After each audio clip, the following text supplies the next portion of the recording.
Director Hanifa. என்னது director அனிஃபாவா? இவர் ஒரு நடிகர் தானே அப்படின்னு நிறைய பேர் நினைப்பீங்க. அனிஃபா அப்படின்னு இவருடைய பேர் கூட நிறைய பேருக்கு தெரியாது. இவரை கொச்சின் அனிஃபான்னு சொல்லுவாங்க.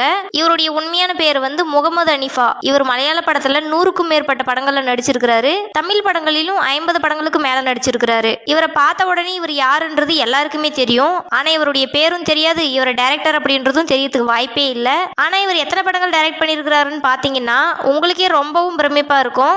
இவர் மலையாளத்துல மட்டும் 7 படங்கள் டைரக்ஷன் பண்ணியிருக்காரு. தமிழ்ல மட்டும் 6 படங்கள் டைரக்ஷன் பண்ணியிருக்காரு. இவர் கதை எழுதுனது மட்டும் 15 படங்களுக்கு கதை எழுதியிருக்கிறாரு. இவ்வளவு திறமையான ஒரு ஆளு வெறும் நடிகரா மட்டும் தான் நம்மளுக்கு தெரியும். இவர் தமிழ்ல மட்டும் என்னென்ன படங்கள் டைரக்ஷன் பண்ணியிருக்காரு அப்படின்றத தான் நம்ம இந்த வீடியோல இன்னைக்கு பார்க்க போறோம்.